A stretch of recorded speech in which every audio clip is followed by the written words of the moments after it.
Hola y bienvenidos a Psicología del Delito. Hoy les presentamos El monstruo de guardia. El viernes 17 de marzo de 2016, Jaime Iván Martínez Betancourt, de 44 años, fue condenado a 42 años de cárcel por los cargos de homicidio y desaparición forzada agravada de su pareja, Natalia García Gil, sus dos hijos de 5 y 8 años de edad y María Gladys Arango, su vecina. Como siempre, iniciamos con la historia. Jaime Iván Martínez nació en Caldas, en una familia campesina y con varias dificultades económicas. Él dice que eran bastante negligentes y que su padre era muy abusivo y violento, que habían múltiples castigos físicos que incluyeron ahogar. Él dice que escapó de su casa a los 5 años de edad, que vivió trabajando en diferentes casas, entre ellas la de su abuela, donde había pollos, y él empezó a asesinarlos. Él dice que los estrangulaba o los decapitaba y que le agradaba ver el movimiento o la sangre. Dice que él lo empezó a hacer también como una respuesta al enojo que sentía cuando a él lo regañaban. Martínez creció y continuó su vida en Medellín. Allá tuvo 3 parejas sentimentales y tuvo hijos con 2 de ellas. Se resalta un patrón en el que estas 3 parejas terminaron su relación con él, diciéndole que deseaban continuar sus vidas con otros hombres. Su cuarta pareja fue Natalia García. Ellos se conocieron en Medellín y se fueron a vivir a Guarne, que es un municipio cercano a Medellín, donde él trabajaba como mayordomo, cuidando a una casa. Dice que su relación empezó bastante bien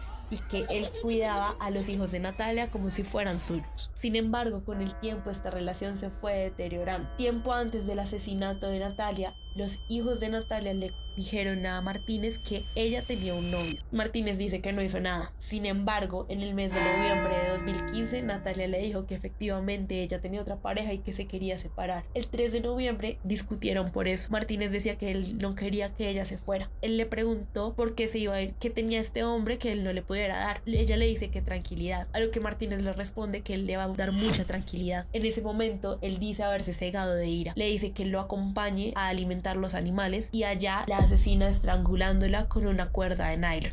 Asimismo, lo hace después con sus hijos uno a uno. Martínez dice que él decide estrangular a su familia porque cree que es la manera en la que menos les iba a doler, ya que según él dice no quería hacerles daño. Él dice que no le hizo nada a los cuerpos, que simplemente los envolvió en una lona y los enterró. Y para mantenerse sin ser descubierto, él cogió el celular de Natalia, le escribió a sus familiares que se había ido de la casa de Martínez y que se fue a vivir a Cali y que no los podía llamar porque no tenía señal. Sin embargo, se mantuvo escribiendo.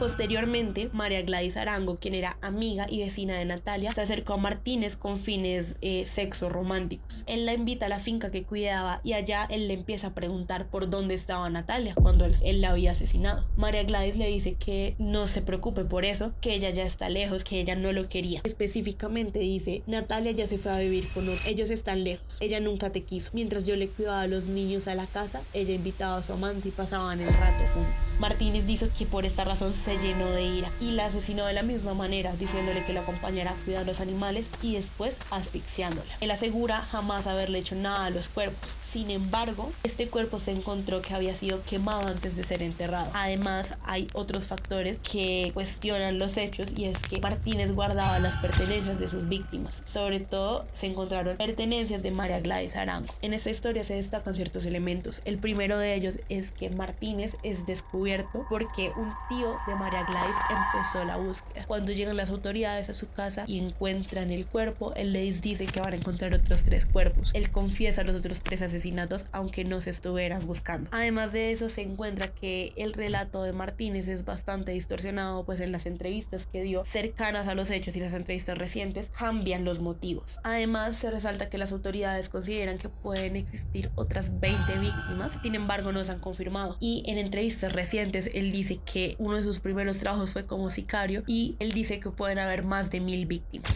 Ahora, bajo las variables psicológicas asociadas, encontramos que el modus operandi de Jaime Iván Martínez revela una conducta criminal organizada, planificada y controlada. Este patrón se mantiene constante a lo largo de los crímenes, con un método de asesinato de asfixia por estrangulación con hilo de nylon, una herramienta silenciosa y efectiva que requiere cercanía física y control absoluto sobre la víctima. Puede considerarse también una firma criminal. En un lugar de crimen y disposición del cuerpo, las víctimas eran asesinadas en el entorno doméstico o laboral, el cual, siendo este lugar del crimen, la finca donde vivía y trabajaba. lo cual le permitía tener control total sobre la escena. Los cuerpos eran enterrados en fosas cavadas por él mismo, envueltos en múltiples lonas y dispuestos a gran profundidad para dificultar su hallazgo. Bajo la planeación, el uso repetitivo del mismo instrumento, el enterramiento ritualizado y la logística de desaparición indican un agresor que permitía o premeditaba sus acciones y aprende de cada crimen anterior. Con una temporalidad, aunque no sistemática, existe una continuidad conductual que evidencia una escalada criminal con mantenimiento del control emocional. Asimismo, la firma criminal corresponde a los elementos simbólicos o rituales que no son necesarios para cometer el delito, pero se satisfacen de alguna manera una necesidad psicológica que es interna del agresor. En el caso de Martínez, estos elementos son consistentes y altamente significativos. Por lo tanto, se encontraba una conservación de objetos de las víctimas. El agresor retenía artículos personales como relojes, celulares y prendas, lo que refleja una necesidad de dominio simbólico sobre la víctima, incluso después de muerta. La repetición simbólica, siendo este el proceso de envolver los cuerpos, elegir el mismo tipo de enterramiento y actuar en solitario en espacios conocidos, refuerza un patrón ritual de reafirmación del poder. Por otro lado y por último, selección emocional de víctimas. Todas las víctimas tienen una relación íntima o familiar con el agresor, parejas sentimentales e hijos, lo cual denota una motivación psicológica profunda vinculada al control afectivo y al castigo por traición real o imaginaria. De tal manera, encontramos unas variables psicológicas inferidas, en donde la conducta observable y el manejo del esclarecimiento del crimen permiten inferir variables psicológicas esenciales para el perfil criminalístico. Siendo el primero el control emocional, la limpieza del crimen, la logística del ocultamiento y la ausencia de evidencia dispersa o caótica indican una alta capacidad de contención emocional. Esto sugiere un sujeto meticuloso con capacidad para inhibir impulsos y reflexionar fríamente durante el acto homicida. De segundo aspecto encontramos la frialdad afectiva y cosificación de la víctima, la elección de métodos que implican proximidad física sin mostrar señales de lucha o arrepentimiento denota despersonalización. Las víctimas no eran vistas como personas, sino como sujetos u objetos de posesión. La eliminación de los hijos representa un grado extremo de desvinculación emocional, evidenciando una psique profundamente dañada. Por tercero y última variable psicológica inferida, encontramos los rasgos psicopáticos criminales, donde encontramos la manipulación del entorno social, en donde naturalmente se hacía pasar por un hombre de confianza. Asimismo, podemos concluir este apartado con un perfil breve: ausencia de culpa o de remordimiento, ya que vivía con normalidad mientras ocultaba cadáveres. Una alta capacidad de adaptación y duplicidad. Llevaba una doble vida sin despertar sospechas. Agresor organizado, planifica, controla y no deja rasgos, tampoco rastros.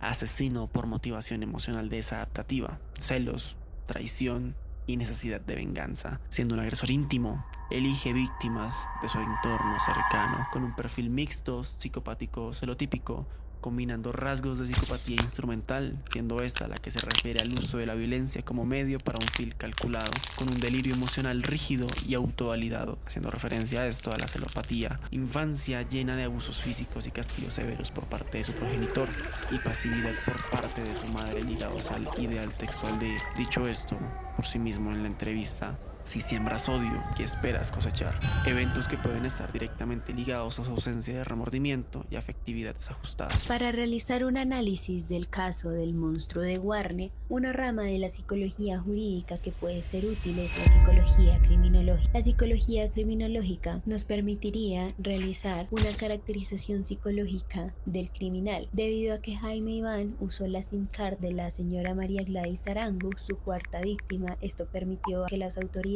dieran con su paradero. Un psicólogo criminológico podría hacer una caracterización psicológica del criminal en este sentido, pues podría analizar la escena del crimen, el modus operandi, la firma, el perfil geográfico e incluso un estudio de las víctimas para posteriormente establecer hipótesis que permitan acercarse al caso con exactitud. En un segundo momento se puede hacer un análisis de factores de riesgo o criminógenos. En este caso, Jaime Iván cumple con lo siguiente. El primero es una historia de conducta antisocial. Jaime Iván, en diferentes entrevistas y en diferentes medios de comunicación, cuenta que cuando él era más pequeño disfrutaba de matar animales, disfrutaba de ver cómo la sangre salía de ellos y cómo ellos se retorcían del dolor. También Jaime Iván tiene patrones de personalidad antisocial, pues presenta características que pueden enmarcarse en patrones antisociales como su frialdad al hablar de los actos, la premeditación de sus acciones, la insensibilidad, lo mentiroso que es, lo violento que es desde temprana edad y egocentrismo con el que narra los hechos. En tercer lugar, las cogniciones antisociales. Él siente que no es una mala persona ni que está mal. Siente que lo que comete fue un error como cualquier ser humano y que la sociedad lo trata de cierta manera, pero él solo responde de vuelta. Y dentro de sus valores principales se puede identificar la violencia. En último lugar, las circunstancias familiares y de pareja. Durante su infancia, Jaime Iván sufrió de diversos abusos en exceso por parte de su padre y fue castigado de manera sumamente violenta.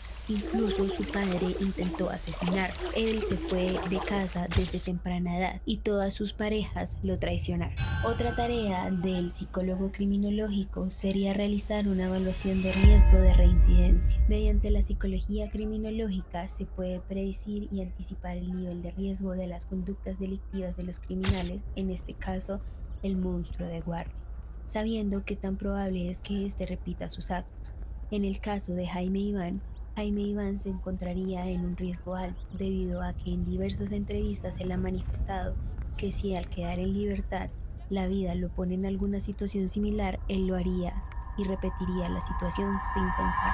Otra tarea de la psicología criminológica es la investigación científica, pues se podrían hacer diversos estudios mediante pruebas psicológicas que permitan identificar variables comunes entre la población criminal de alguna cárcel, para de este modo poder prevenir factores en la sociedad y así crear un perfil criminológico posterior para la identificación, prevención y tratamiento de los posibles criminales. Y por último, la psicología criminológica puede hacer un análisis de las víctimas para conocer las diferentes razones y construir un perfil del victimario. De este modo se pueden hacer los análisis de los factores de riesgo.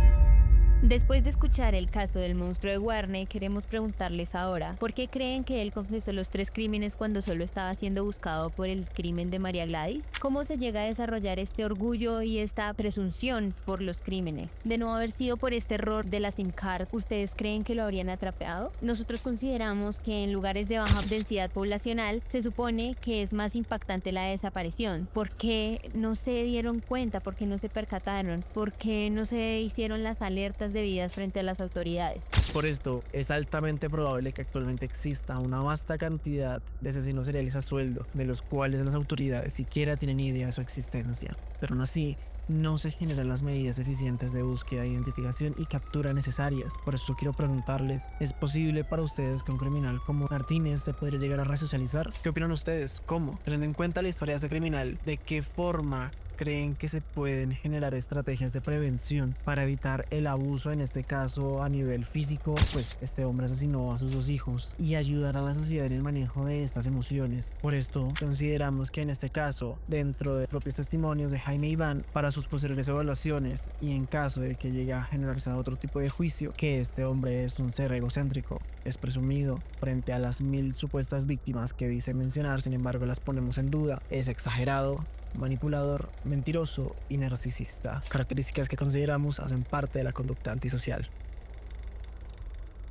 Seres que cometemos errores y no solamente que nos tildan como monstruos, porque yo realmente me miro frente a un espejo y yo me veo un ser normal. Ahí es donde cuando me preguntan que si yo me considero monstruo, entonces somos muchos los monstruos.